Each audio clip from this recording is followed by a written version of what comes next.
BioShock Infinite, released in 2013, shares a lot of thematic parallels to Bandersnatch, and both pull off the exact same trick very early on in their respective tales to teach the audience the true intent of the work.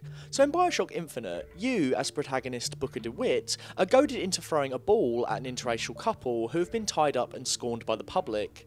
Once the cutscene ends, two options appear on screen. You can either do as the announcer Jeremiah Fink suggests, and throw the ball at the couple, thereby shaming them and fitting in with the volatile crowd surrounding you, or you can throw it at the announcer, making a statement that you will not be part of this malicious ritual. The game presents the player with a branching path that has big ramifications for the player character within the scene. Do you stand up for what is right, or do you slip into the crowd? Do you stop to fight injustice, or do you maintain a low profile to stay on track for the mission at hand?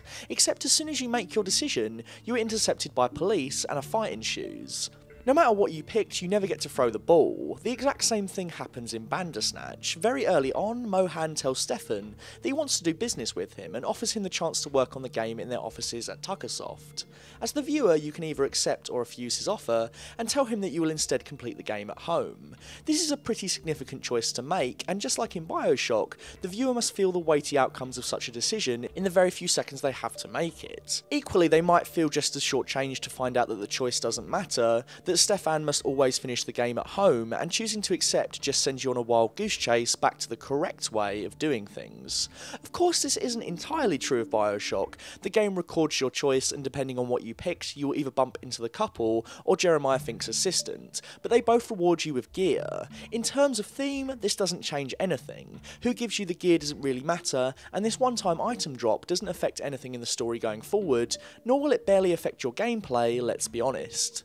Both of these moments are so important because they nest the idea that every decision you will make from here on out is meaningless, so that when the narratives want to double down on this premise at the conclusion of each story, the viewer has been prepared. These scenes are essentially the Chekhov's gun of these stories, bracing you for the reveal that you are not really in control even if you think you might be.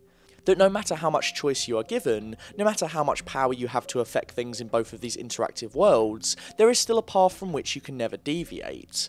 Both stories present questions regarding how much can be changed, to what extent you can go back in time to alter outcomes, and what making these choices mean in relation to a possibly infinite amount of alternate realities. Both events, Stefan's mum boarding the train and Booker's baptism, are presented as moments at the end of the narrative from which these parallel realities emerged from, and in both stories the extent to which your actions rewrite the course of these realities is questionable. Your ultimate fate as a player is ambiguous, your actions are futile, and even if it seems that all has been changed, we cannot know for certain. Whether it be Bandersnatch or BioShock, there are always constants and variables, and we're just along for the ride.